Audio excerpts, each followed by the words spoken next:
Hi, I'm Kevin McCormick, and welcome to a new season of Lake Orion Sports Update.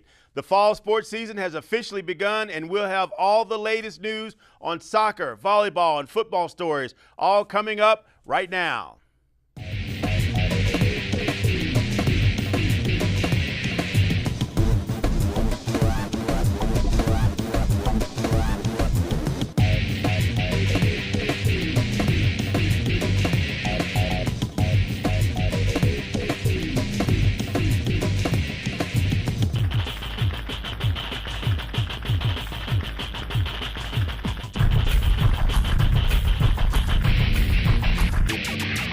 The boys soccer team started their season at Rochester High School for an away match against the Falcons on Wednesday, August 24th. With a single goal from Rochester late in the first half, and despite the Dragons' 15 shots on goal throughout the game, the Falcons took the match 1-0. On Thursday, the next day, August 25th, the boys varsity soccer team traveled away again, this time to Seaholm to take on the Maples. Seaholm was able to sneak one goal past the Lake Orion goalie, and the Dragons scored 2 goals, securing a victory of 2-1 for the match. On Friday, August 26th, the boys soccer team hosted Okemos. The Chieftains were able to score 1 goal, winning the match 1-0. The Dragons went head-to-head against Stony Creek on Dragon Turf for the August 30th game. The Cougars sank 4 goals in the net, and the Dragons were unable to retaliate. Stony Creek wins that match 4-0. Lake Orion went back on the road to Rochester Adams for a game against the Highlanders on September 6. Unfortunately for the Dragons, the Adams players were able to break their defenses and win the game 3-0. On September 8th, the Dragons hosted an OAA crossover match against the Royal Oak Ravens at the Lake Orion High School soccer field. After 3 previous games ending in losses, Lake Orion was able to break their streak, winning the match with a score of 3-1. The Lake Orion volleyball team started out their season with a non-league tournament at the Michigan Elite Volleyball Academy on Saturday, August 20th. The Dragons first faced off against Stony Creek. Stony Creek won both sides of the game 25-22 each time. The Dragons' next game would be against Anchor Bay.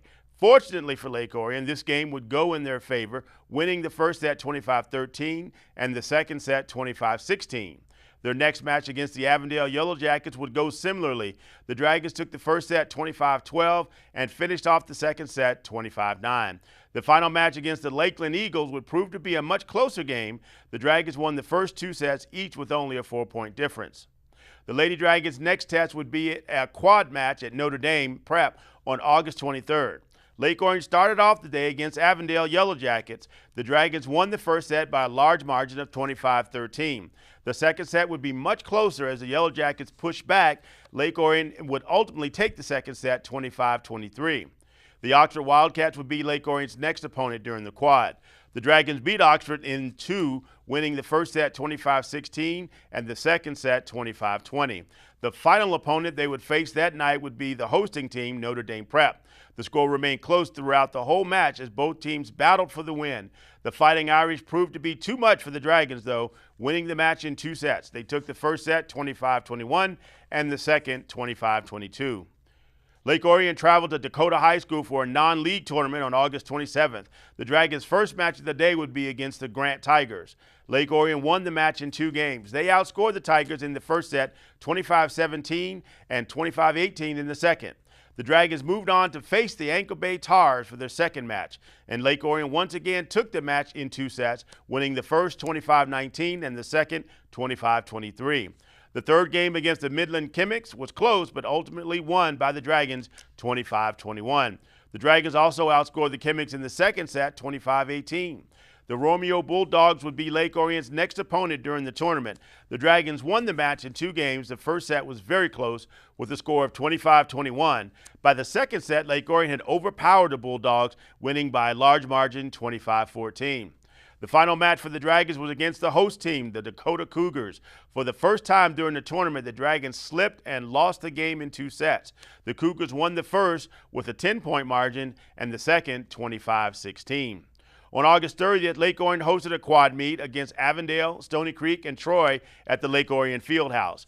The Dragons went up against Avondale in the first match of the night. The first set went in Lake Orion's favor as they held the lead for most of the time against the young team.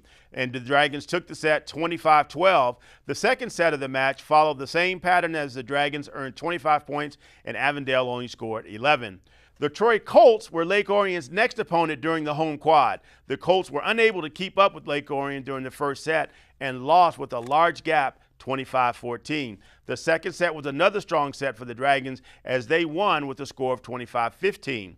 The final game of the evening was against the Stony Creek Cougars, with both teams winning their previous matches. Lake Orion was looking for a victory after a big loss during a preseason tournament against the Cougars.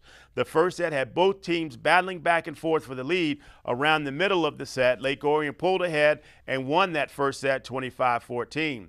Lake Orion started off the second set strong, at one point having a 12-point lead against their opponent. But the Cougars tried to catch up to the Dragons, but the Dragons were able to seal the deal and win the second set 25-13, making them undefeated for the quad. The Lady Dragons enjoyed a week break before heading to Novi for a tournament on September 10th. Lake Orion started off the day against St. Mary Catholic Central. The neutral tournament game ended in favor of the Dragons, who won both sets of the match 25-18 and 25-14. Next up was the Walled Lake Central Vikings. Lake Orion won the second game of the day in two sets. It was won 25-19, and the second set was 25-18. The next game against Anchor Bay Tars would not be an easy one for the Dragons. Lake Orion won the first set 25-17, but the Tars would not let them take the second set, and they won 25-19. Coming down to the third set, the Tars overpowered the Dragons and won 16-14. Unfortunately, the Dragons were unable to break the streak of losses for their final game against Grand Haven. Both of the sets were close in score, but went in favor of the Buccaneers. First set was 25-23. Second set was 25-22 Grand Haven. The Lake Orion High School men and women's cross-country teams were in action on Friday, September 2nd, attending the Golden Grizzly Invitational at Oakland University. This invitational was a tune-up race for their regular season, and to get the newest members of the cross-country program a race under their belt wearing the green and white. ONTV's Ian Locke has the story. 14 teams from Wayne, Oakland, Macomb, and Genesee counties competed under ideal conditions on a fast 4-kilometer course. Several blistering individual performances set the tone for the rest of the field. On the varsity side, Waterford Mott's Riley Robinson and Katie Osika finished in a virtual tie atop the podium, both finishing at 14:56. The Lake Orion varsity girls made a strong showing, placing 3 runners in the top 25, with sophomore Allison Sherman leading the Dragons with a 7th place overall finish at 15:25. The Dragons' top 7 finishers earned the team an overall 2nd place finish with 103 points.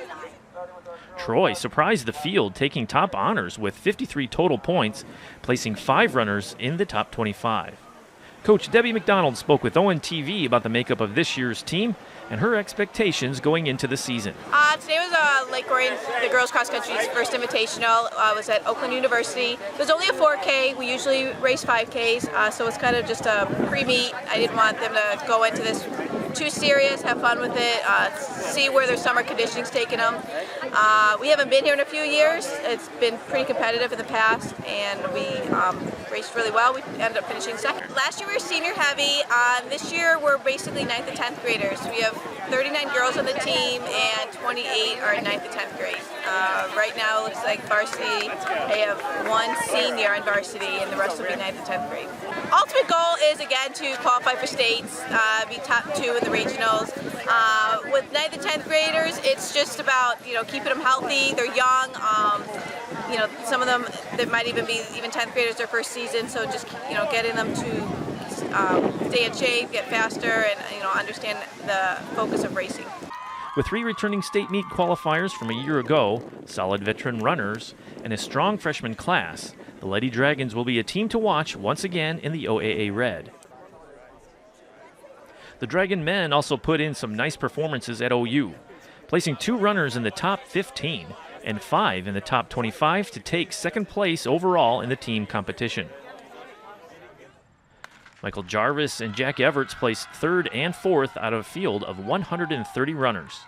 The top finisher, Brendan Frazier from Pontiac Notre Dame Prep, blistered the field in 12:26, almost 30 seconds ahead of the second-place finisher from Brother Rice. The team from Brother Rice would finish first overall, though, with 54 total points.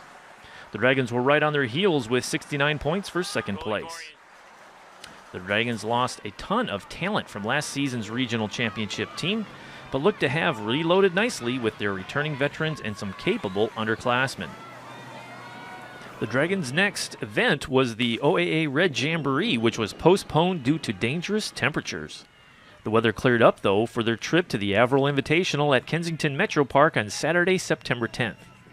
The rain-soaked course saw teams from all over southeast Michigan competing in large and small school divisions. The Dragon men's varsity team finished third behind Detroit Catholic Central and invitational champions Brother Rice.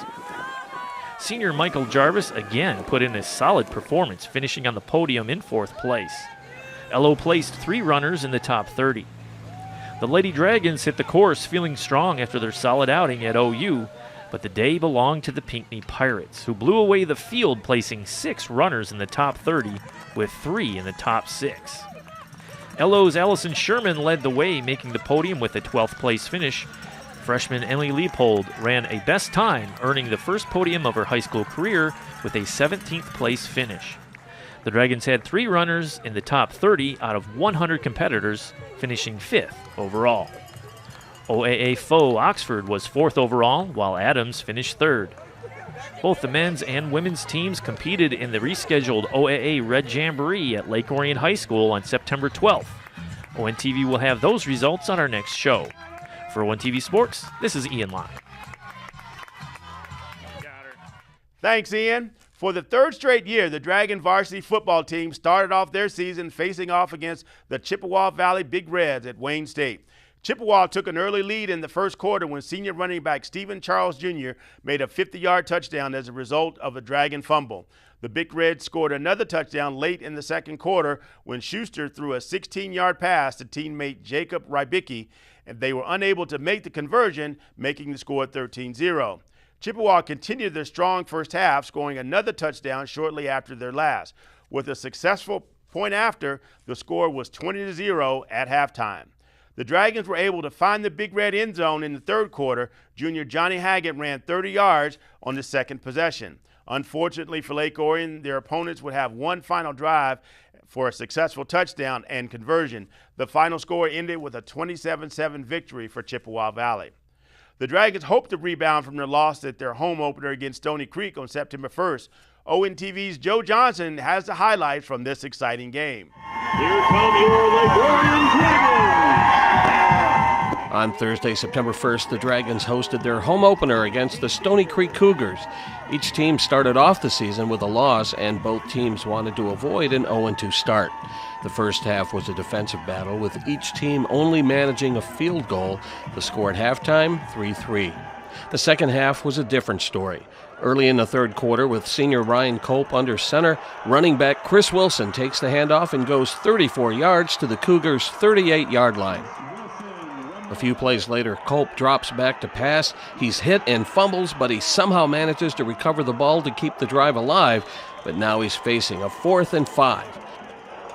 On the next play, Culp hits number 16, Max Hornifer, for a first down at the Cougars' 15-yard line. After a Hornifer rushing touchdown was nullified by a holding penalty, the Dragons lined up on the 19-yard line.